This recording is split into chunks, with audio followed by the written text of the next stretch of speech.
Hey comrades, this is Eric with the Red Lettuce, and as usual, I have my co-hosts with me. Sorry, I'm all confused. Robert Grillo and Paul DuPont. Hello. Good to be here. Yes. Chatting. It's a big day today. It's a very big day. It's a very circusy and corrupt kind of day. We have two topics basically we're going to talk about is the circus and the corruption that is the Iowa Caucus and the coronavirus that's been talked about in the media, and we're going to dispel some of the misinformation that's been going around about that, some of the racist notions about it and the origins of it and how we can stop it from happening again, because these viruses are all connected to other epidemics and pandemics in the past. And we'll go over that common link after we go over what's been going on in Iowa. Still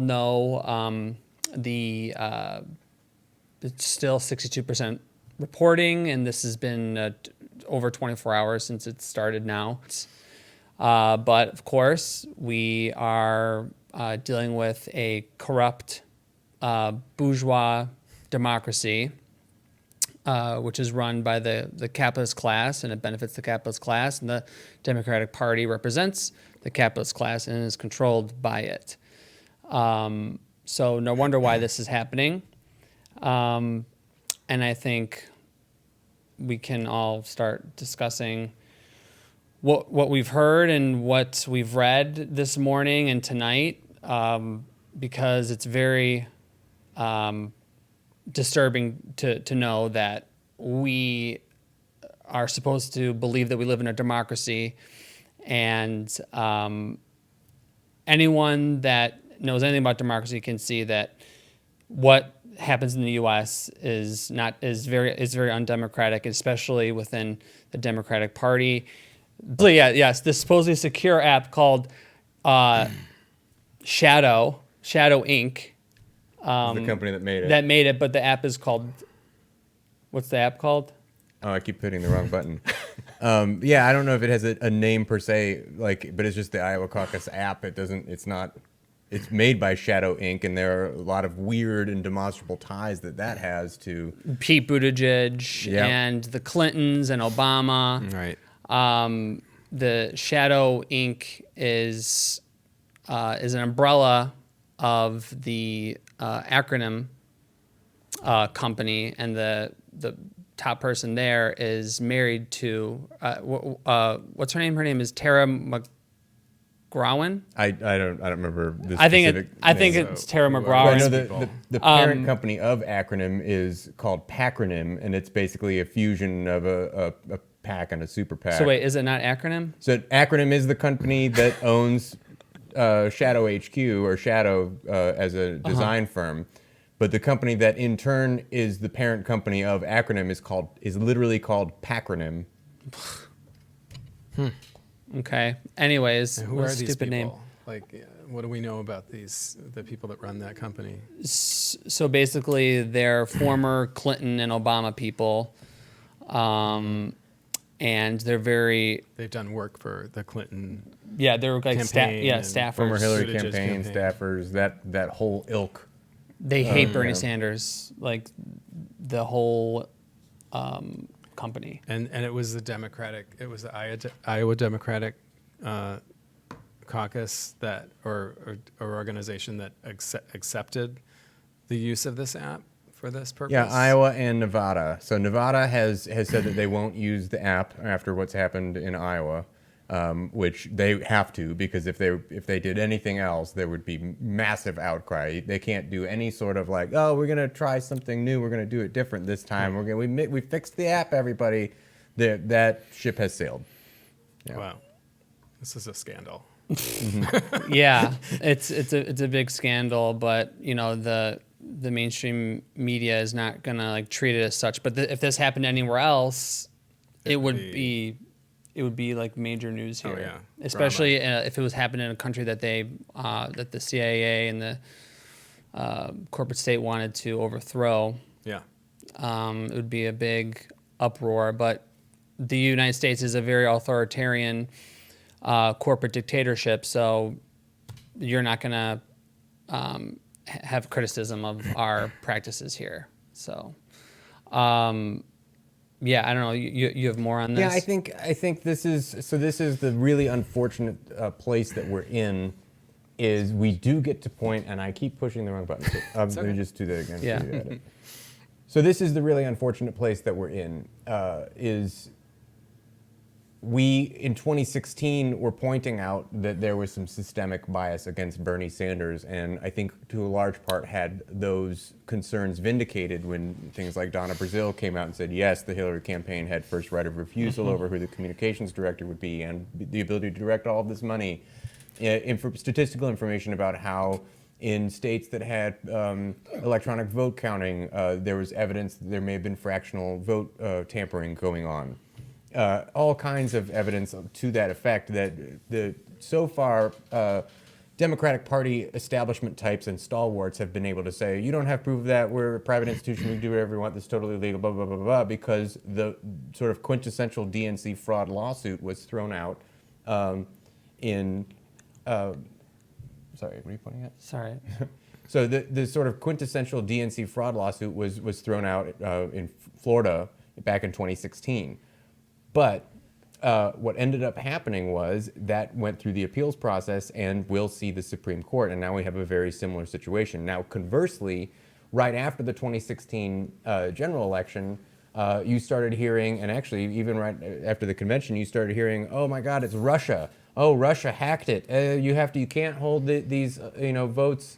They're all suspect. And it's like whenever it doesn't go the Democratic Party's way, they're going to say essentially the same thing. So now they have this we've been telling you that you need to be on board with the fact that, oh, Russia tampered with our election, and now you guys are going to say that it was us. How dare you? And it's this weird kind of okay, when we're saying we're skeptical of your Russia claim, we're pointing out that you don't have solid evidence to the fact that this took place, and that what you have is at best circumstantial. And I think it relies on some pretty heavy deductions to arrive at the conclusion that it's circumstantial. Well, you can easily point at what we're saying now and say, well, you don't have solid evidence to that case either. What you have is circumstantial. And it's like, right, I will say the circumstances that underpin this circumstantial evidence are drastically different.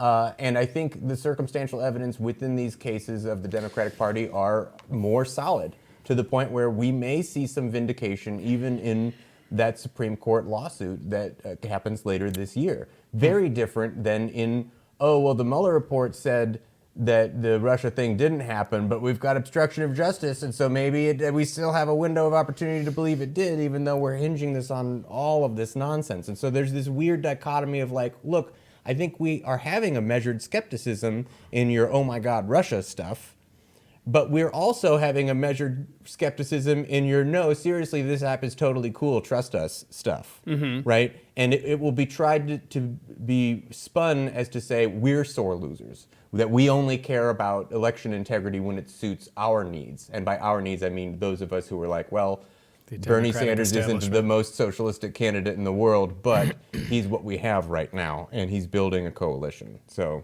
Right. yeah, we're in a tough spot because that's where the evidence seems to have brought us. If for anyone who is looking at this with a very measured, rational, skeptical point of view, and a heavy skepticism towards authoritarian voices.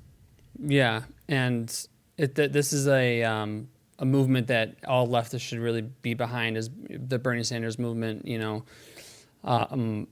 especially if he doesn't waver on his positions. This is something that is very important to the left, to people on the left, to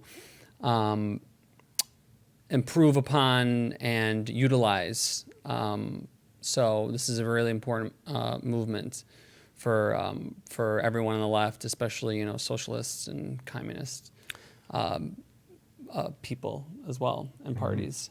But we should also go back a little bit, because Pete Buttigieg, his campaign complained about to the Iowa registrar about a poll that they release, like their gold standard, because a voter didn't get to choose Pete Buttigieg or something to that effect. I didn't hear this one. There's so much swirling around this story that I haven't really solidly driven into all that. But I would say, as far as Pete Buttigieg is going, the way he is ending up in the headlines is, we talked about this earlier on Hardlines Media.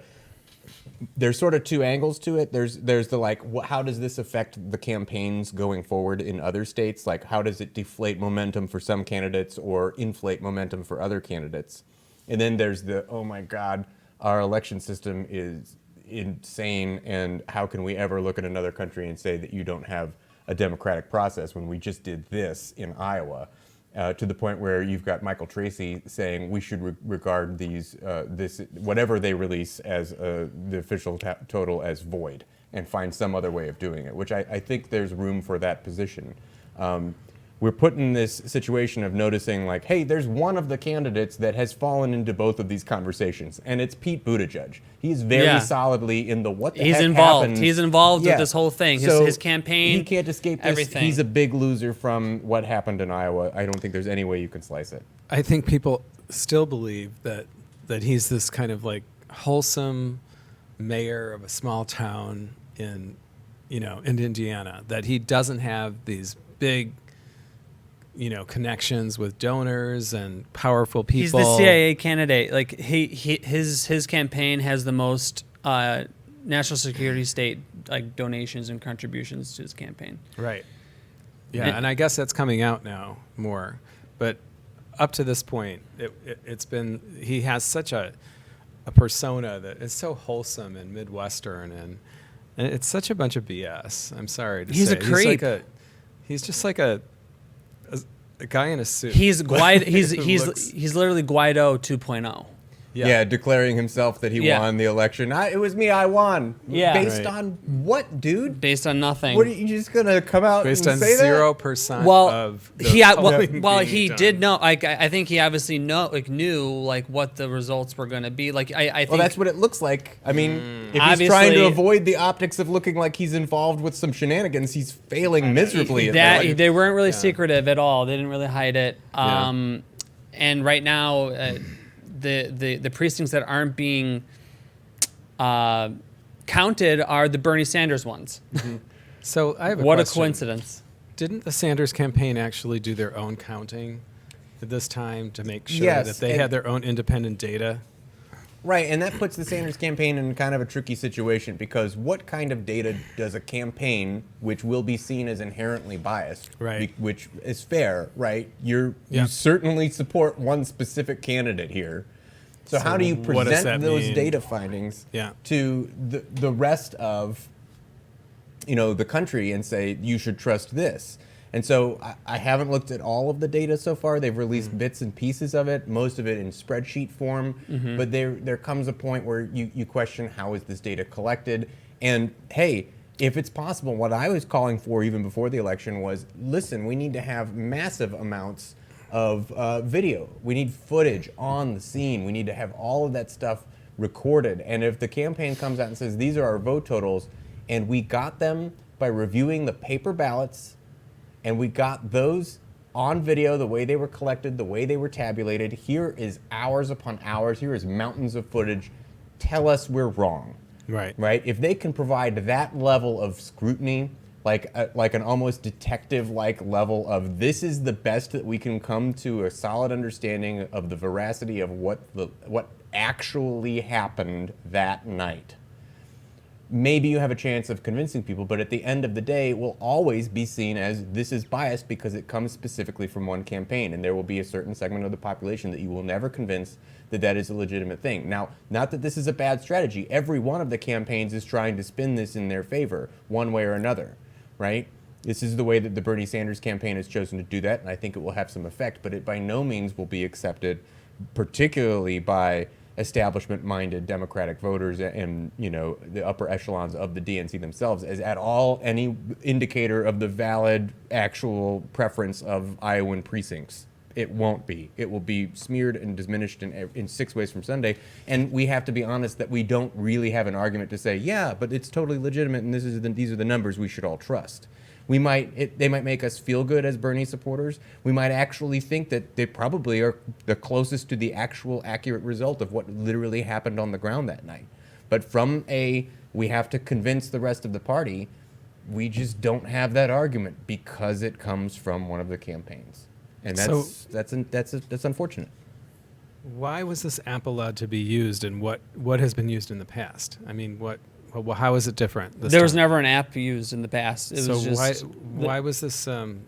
Why didn't they use what was used in the past? So we don't know exactly when they decided to use the app. We know when they announced they would use the app. It was announced to not a whole lot of fanfare, and then it slowly grabbed a little bit of attention of like, hey, that's weird. Wait, what are you doing? Right. Because there was a little bit, keen observers will have noticed it was just a few weeks ago that there was some voting and some changing of the rules in Iowa that included in this particular app in Iowa and Nevada. But the question of when did they begin developing the app, or when was it paid for? I've heard estimates that basically say that it started, like it was heavily implied in one, I think it was a USA Today article, that it started immediately after the claims of Russian interference in the 2016 election, which I'm going, really? This was an app that they've been developing for 3.5 years? You could have found a better app development company if they've been doing this for 3.5 years. But the only payments that we know for sure that are on the books that came from the Democratic Party were in November and December to the two states, right? 60-some thousand to Iowa and 50-some thousand to Nevada for development of this app. We also know the amount of money that was contributed by Biden, the Biden campaign, I believe. Buttigieg. Sorry, not Biden. The Buttigieg campaign. What was it? $42,500 So that they roughly- contributed to this. Exactly. So roughly Shadow Inc. 2/3 of what the Democratic What a Party. fucked up name. Yeah, Right, really. Shadow, Talk right? about raising Like, suspicion. why not? Yeah, why You know? not just? I mean, that's so. Yeah, I mean, it raises like suspicion. They're so obvious. It's so ironic. They were having a meeting to figure out which name they wanted, and it was a really close call between Shadow and election thieves. Oh, great.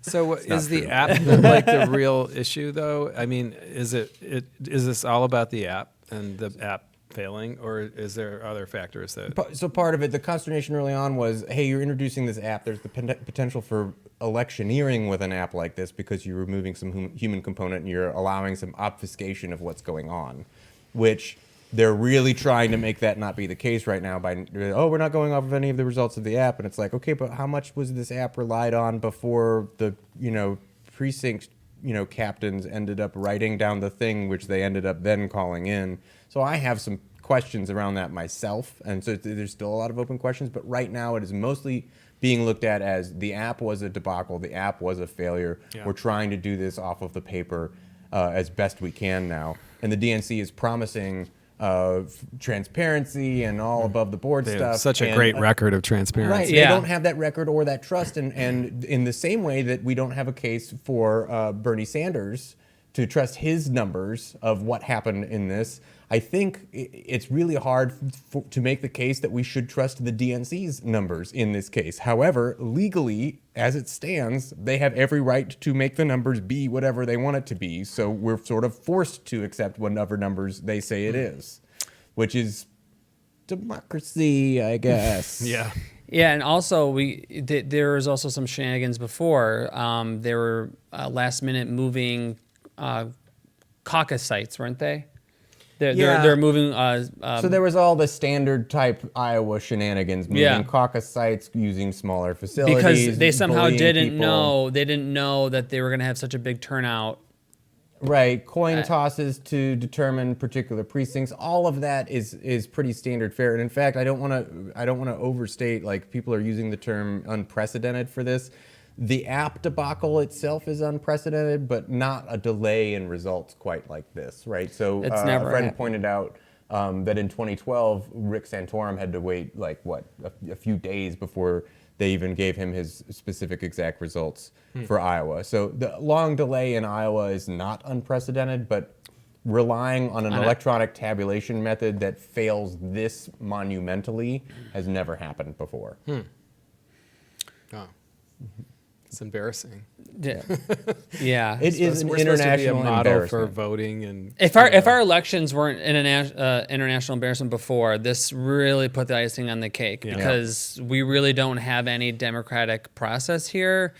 it just makes us look like a farce. I mean- The fucking losers win. Like, Yeah. if you don't have the popular vote, you can still win. Right. And the worst candidates will win in a situation of chaos. Like Yeah, this. I mean We've half seen the that. half the population doesn't vote.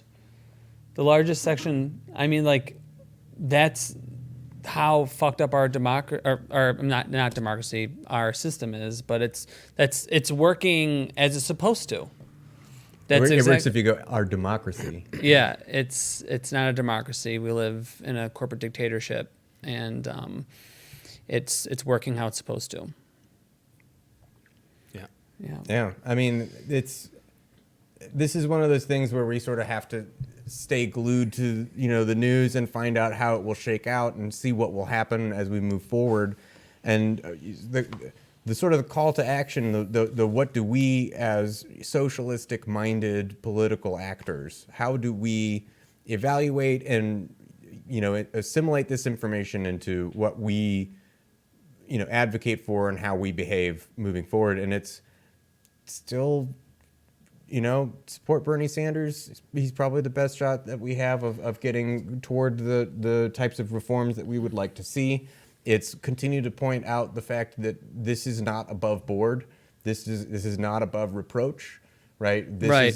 I mean, at the very, very least, if we want to have trust, we need to restore trust in our election systems, right? So, and I think that's a major underpinning for actually getting the kind of necessary change. Because if you continue to look, the preferences of the people in America do not align with the actual policies that end up in Washington. And Right. that's from a very, very, more, we can scream from the rooftops that we need to move to a post-capitalist society and that there isn't solidarity amongst the people and it is the wealthy class who are exploiting everyone. But if you want to change things, systemic fundamental change is the thing that can help move the needle. Yeah, that comes with social movements because that's what changes history, Right. not just going into a voting booth every 4 years. Voting is just the very basic.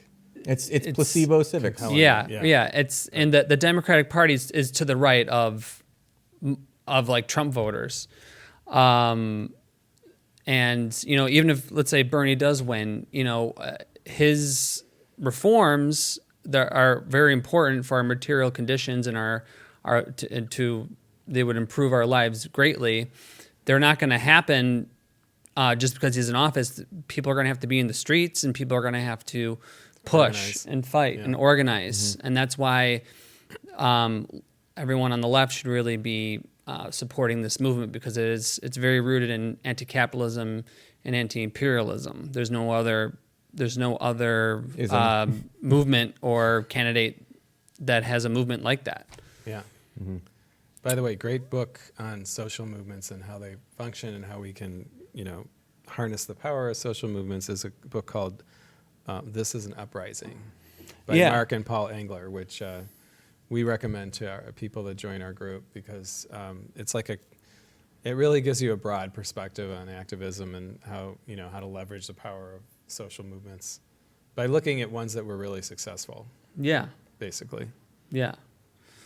I mean, there's movements going on around the world, anti-capitalist, anti-neoliberal, there's anti-establishment. stuff going on all over.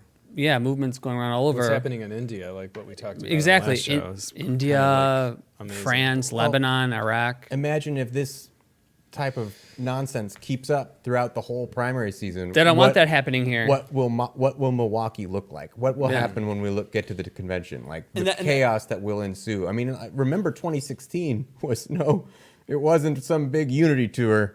Man, Right, but 2016 was contentious, and this is important. shaping up to, Yeah.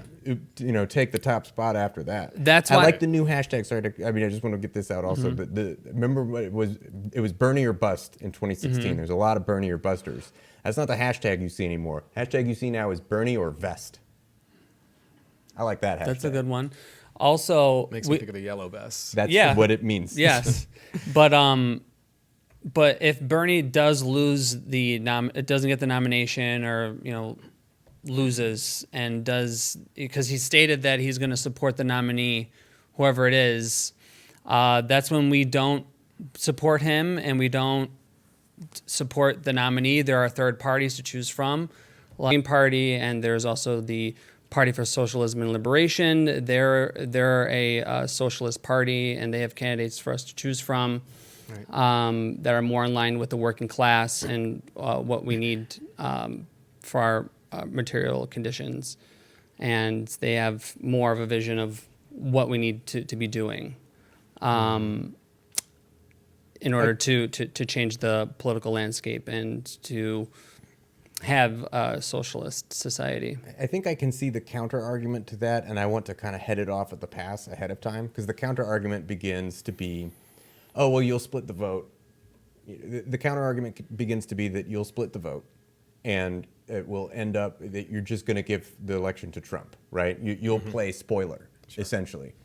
And the reality is that might be true on any individual election level because we have a first past the post voting system, but the type of chaos that could arise from the DNC putting not just its finger on the scale, but bringing a few anvils along with them, it could be enough to just sort of blow up the party and put us into a place where we need to find a party that represents the will of the people, because that's not really what we have right now. And so I will come back on you say that Trump is this existential threat. You're going to give Trump the victory again. Is it worth blowing up the Democratic Party to do that? And it's like, Trump does some things that are optically very different, right, than Democrats. But I don't know that they are so substantially different, that they are steering the empire in such a substantially different direction, that it is worth continuing to do lesser evilism if the options become blow up the Democratic Party so we can rebuild it to fit the will of the people, or put in someone who will make you feel better about yourself when you go eat brunch, but is going to bomb the Middle East just as much. Right. Yeah. That's a tough call. I mean, as far as how do you weigh that? What happens, I wonder, in a country like Italy where you used to have all these different parties, nobody gave a shit.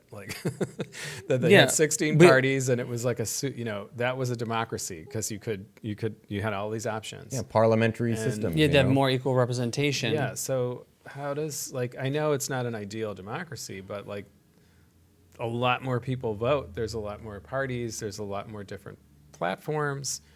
To me, it seems like a more vibrant kind of system than what we have. Yeah, we live in a two-party dictatorship, which is really one party because they're controlled by this capitalist class. Yeah, that's what we have here, and that's why we really need a third party that represents the working class. And we do have those parties, and we need to understand how to make those parties viable, right. And we need to vote for them when the two major candidates, or otherwise we're stuck. Yeah, or we're stuck, and we need to system. break the cycle. And what we've been doing isn't working, so you repeat the same thing over and over and expect different results. It's called insanity. That's why we really need a party that represents the working class and wants to dismantle the system, not just reform it. Yeah. Yeah, I mean, this whole thing is a car wreck I can't look away from, and I just gonna watch it, and I'm gonna see every type of argument from every which direction say, well, this means this, well, that means that, well, we should think about this way, and this is what's gonna happen in the future. And it's evolving. It's an evolving story, and there are a lot of opinions flying around right now, and America's democracy is not healthy. Yeah. This is what an unhealthy system looks like. And there's probably going to be a lot of controversies about, a lot of stuff is going to come out about shadow. A lot of stuff is going to come out about the connections between certain candidates and shadow, and who are these people behind shadow. Their about page on their website has nothing to say about who these people are. Well, yeah, no, because they've gotten rid of it. Yeah. Yeah, Yeah, people. I so- haven't seen it. I don't know who it is. I mean, They- that they've doesn't gotten look rid of good. it. Yeah. Shadow, and then now you don't know. Like, boy, way to be opaque and transparent with everybody. Like, Yeah, That's and it's just- crazy. I mean, there's got to be probably some connection with Zuckerberg. I Well, mean, like not impossible. It's just this is It's the just- the fact is that the Democratic establishment would rather lose to Trump with a centrist than win with a social democrat. That's Yep. that's how bad that because they know they're so desperate. more acutely aware of where- class consciousness, like of their class. Like they're aware that, okay, well, if the working class majority gets these reforms, and they're gonna want more, and they're gonna organize and overthrow the system. We can't allow that to happen, and that's why they block out all the other movements that are going around in the world, because they don't want class consciousness to rise, especially international class consciousness and solidarity. They don't want that, because that's the biggest threat to the corporate state. There's certainly class solidarity amongst the elite class. Yeah, and they this is something they've mastered because they've maintained control of all these years.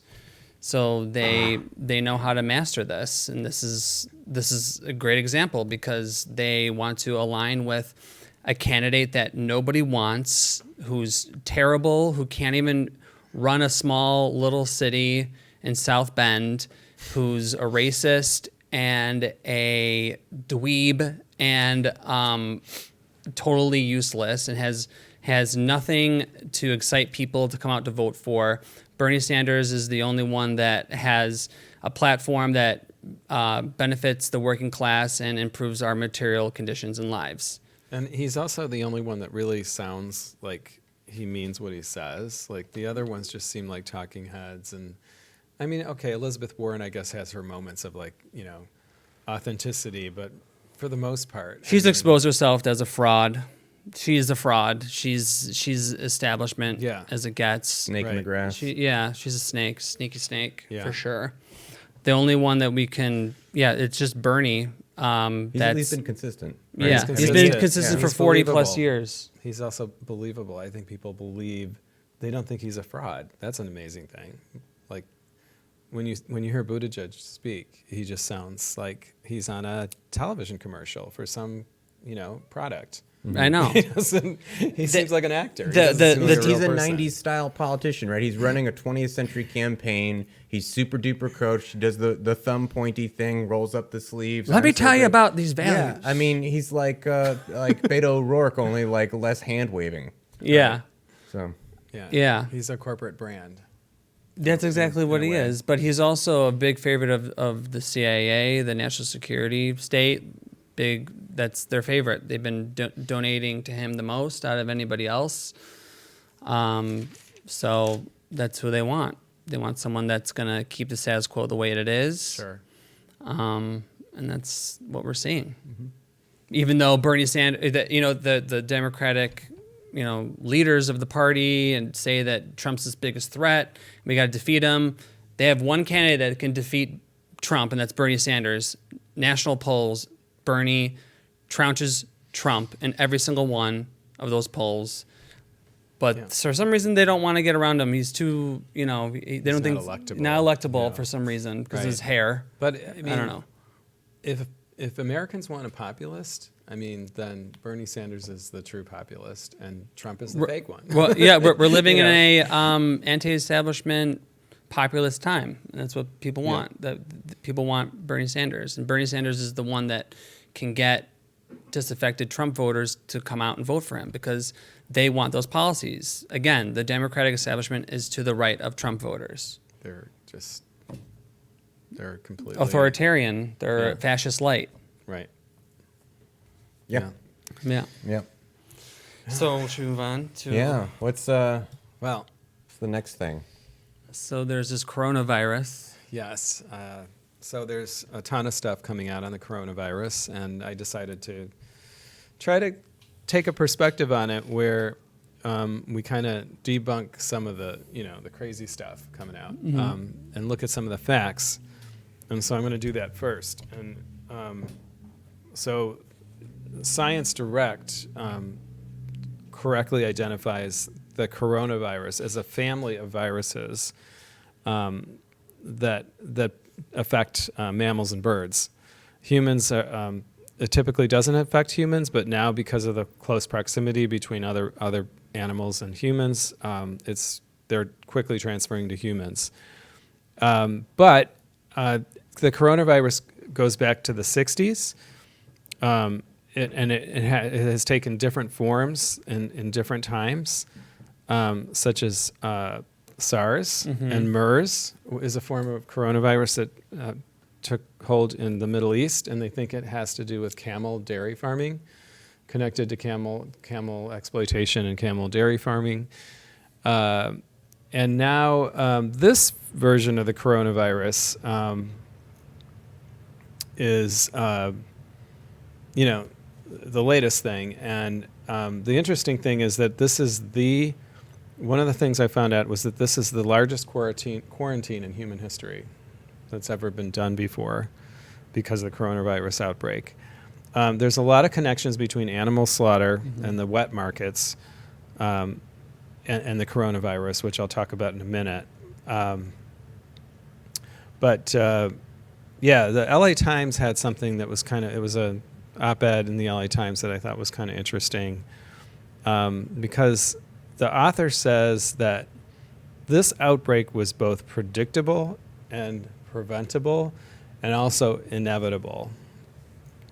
And another epidemiologist who wrote something for The Guardian says, she writes that, Diana Bell is her name, University of East Anglia School of Biological Sciences. She writes, a major lesson from SARS is that the underlying roots of newly emergent zoonotic diseases may lie in the parallel biodiversity crisis of massive species loss as a result of overexploitation of wild animal populations and the destruction of their natural habitats by increasing human populations. She also writes that we should ban, once and for all, we should ban the wet markets anywhere, wherever they be. They were banned shortly after the SARS outbreak in 2003, which was a coronavirus. But then that ban was what is a wet lifted. market? A wet market, Yeah, sure. So a wet market is a really crowded market where you have fresh produce and all kinds of stuff, foodstuffs. You have live animals with animals being slaughtered. They do live slaughtering. Live slaughter. That's per disgusting. order. It's a slaughter to order kind of scenario. And it's hot. It's crowded. There's lots of different species. So the opportunities for cross-contamination are just like, it's like a breeding kind of an incubator for pathogens.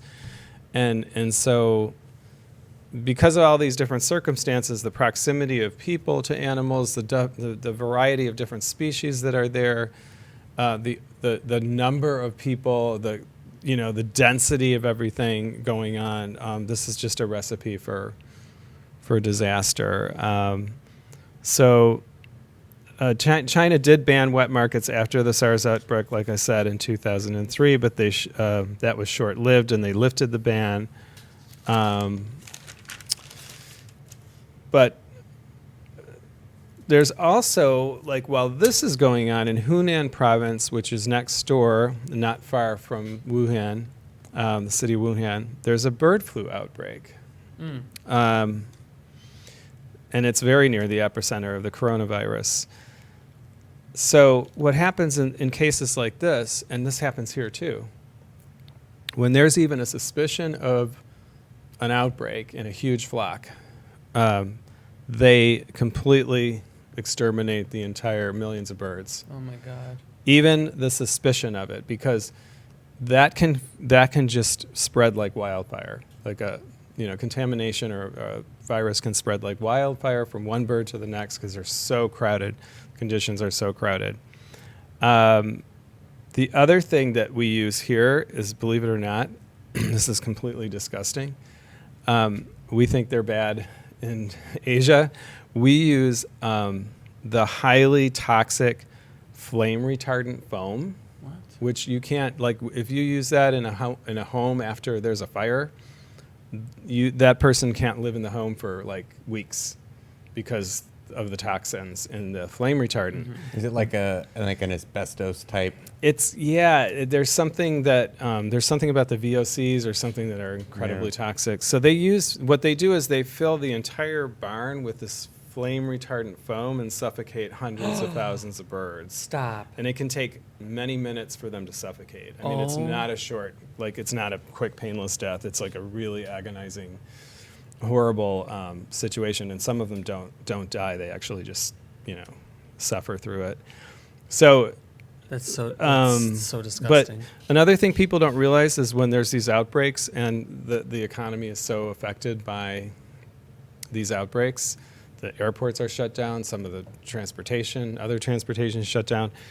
Feedstuffs become incredibly difficult to get. So you have farms and farmers with hundreds of thousands of chickens or pigs, and they can't buy feed to feed these animals, so they'll just starve to death. Also in China terrible. is the piglet virus, which is the PEDV, which killed millions of pigs in China and threatens to come to other countries eventually. But it actually did well for the billionaires, the pig billionaire in China, because he got to, make profit on the losses of all these animals. PEDV is like a dysentery type disease that little piglets die of dysentery and of diarrhea, dehydration from it. So in some ways, the economy actually benefits from all of this, the losses of animals and all this suffering. It's really what's interesting about this story is that it shows how much how our economies rely on animal exploitation and killing to survive. And when they're jeopardized, oh my God, all the economies of the world basically are like in crisis mode. That's what's happening here. Wow. Yeah, so I mean, so we've also seen like a lot of anti-China sentiment because of this, and that's totally unacceptable and racist and wrong. From a vegan perspective, we should just really look at ending all animal production everywhere and anywhere, because this is what it's all connected to. These viruses are all connected to and you have animal production and right. the conditions that they're in. And we have a population of 7 billion and growing, and you have corporations in control of a food system that they don't give a shit about the environment, right. about climate change. They don't care about workers. They don't care about animals. They don't care about communities. So it's a recipe for disaster when the food system is in the hands of corporations. Right. This is why our food system should be socialized. This should not be a commodified system at all. Food is a human right, and people should not. This should not be in the hands of a small few to make a profit off of it. Food should be socialized, and the reason why there's people starving all over the world is because it's in private hands and it's for profit. I mean, half of the food that's produced is thrown out because it's not profitable to sell it. A little anecdote here, because friends of ours do the vigil at this one slaughterhouse in Chicago, which is a small slaughterhouse. I mean, we're not talking about these massive pig farms.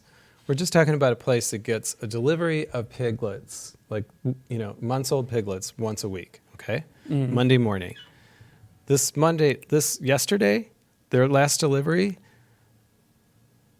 there was a piglet that had fallen through a crack in the floor of the truck. Nobody knew about it. The trucker didn't know about it. Nobody knew about it, except the activists found it when the truck came to the slaughterhouse. Half of this piglet's body was on the outside of the truck. His feet were dragging on the pavement for God knows how many miles on through potholes, God knows what situation. His legs were just dragging on the That makes me pavement. sick.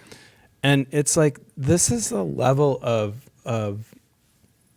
complete worthlessness that these animals are, regardless of the size of the farm or the trucker or whoever is doing. These aren't factory farms. These are just small mom and pop places. So and like, this is how local- animals are. The basically locavore treated. thing, right? Right. So It's terrible. It only gets worse from there when you go up in The scale. exploitation of animals it's across. It doesn't matter if it's from a factory farm or a local farm. The fact of the matter is these animals are killed and mistreated for no Yeah. reason.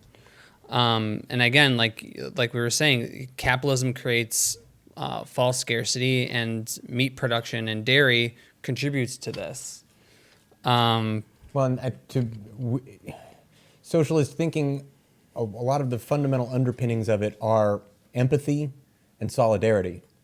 And we need to recognize that we need to have empathy and solidarity with all earthlings. Are counted among the earthlings, right? Yeah. And that is, I mean, there is a philosophical argument to say, why do I show a preference for life over non-life? And it's like, okay, we can have that academic discussion if you'd like, but I'm part of the category of things that have life, and I like the other things that also have life, and it seems to be relatively rare from what we can observe in the known universe. So let's do what we can to preserve this unique thing. Right. Maybe I don't have a complete ethical or moral, solid philosophical argument to say that life definitely is better than not life, but it seems to be uncommon. So might as well protect it so that we can continue to have that academic philosophical discussion. Why Right. not? Yeah, and just to drive the point home, just how wasteful and unnecessary animal agriculture is. On 1.5 acres of land, you could produce 17,000 kilograms of plant food versus only 170 kilograms of meat. So that's a huge difference. And that's just land use. And then Yeah. you get into water Water. use and pollution and like To- all the to- chemicals that to have make- to use to make one burger. Right. To make one burger, you need 3,000 liters of water, which is the equivalent of showering for 2 months. Yeah. Exactly. And to Paul's point about life and respecting all life forms, absolutely. And I would add to that sentience. Yeah. That when you add sentience as a factor in how we determine how we treat others, then we're talking about beings like ourselves that are self-aware Right. of suffering, and that in itself, like whether they suffer the same way we do isn't really important. The fact that we know that they do because of Right. the signs they give us is enough for us to give us extra level of consideration for those species. Yeah, and they're just- more than just alive. Yeah. They're consciously sensing These- what's going on with them. We need to understand that no liberation is possible unless animals are included, because they're very connected to our oppression. They're connected to everything from imperialism to capitalism to So race, class, gender, like Christopher Sebastian did a great all job pointing out. connected. And that's why people on the left really need to take that into consideration. Animal liberation praxis needs to be, it's crucial for the left to really have an animal liberation praxis, and also for vegans to have an anti-capitalist praxis, because just buying and consuming vegan products isn't going to change the system. Right. We need It's gotta to go we need deeper than to that. dismantle the system, and just going vegan, just buying stuff on a grocery list isn't going to change anything, because oppression and exploitation are still going to happen to animals and human beings. And if we don't overthrow capitalism, then nothing's going to change. We're not going to have a planet to live on. So I wanted to throw in one sort of non-animal rights angle to what's going on with the coronavirus. I think also in just terms of political ideology angle, it is being used as a tool to smear China as like, oh, look, obviously socialism doesn't work because It's so it stupid. happened in China. Yeah. And the thing I'm hearing most often is, oh, they didn't handle this well, all of this stuff. And the World Health Organization is coming out and saying, yes, there is a global health emergency. We want to reiterate, this is not to impugn China and their efforts in containing it. Everything that China has done has basically been exemplary. Really, this is a warning to countries that have somewhat underdeveloped healthcare systems, America. So I think that's part of what's going on there is people are saying, oh, it's a global health crisis, it's China. But the other angle of that is folks are saying like, oh, well, China's lying. They diminished the numbers. They're deceiving us all. They didn't tell us how bad it was going to be. It's actually way, way worse, and they're trying to cover it up. And it's just like that is a claim that people are making sans evidence that is coming from a place of American exceptionalism, communism bad. Right. Right. Well, that is not. That is a preconceived bias that is being put. And they've flipped. It's a moving of goalposts where they flip the actual onus. It's like if you're going to say that China is lying, you need to bring evidence to the table that says, look, China is lying, rather than say China might be lying. You got to prove that they aren't. Yeah. That's not how rationalism works. That's No. not how you have a logical discussion. What you do is you say they're lying because this is the observation and that is what they said. You bring the evidence to the table. Two things. We're masters of deception. Animal agriculture here is our masters of deception by hiding billions of animals behind windowless sheds in remote locations that neither the public or the press can access. Poor ever. neighborhoods. So we're the masters of deception that actually export that to other countries and say, here's how you set up that system in China, in India. India is the second largest dairy producer in the world, thanks to the U.S. and a lot of European influence. So we're the masters of deception. We created this kind of system. Yeah. But also another thing is that the demand for wildlife meat is Western. Yeah. Mainly Western. That's what's driving the demand for these wet markets is restaurants that serve wildlife to affluent Western customers. So we're driving that. It's imperialism. It's another form of Western imperialism. Our diet. Yeah, that's what it is. The average Chinese does not eat wildlife. The average Chinese eats mostly plants.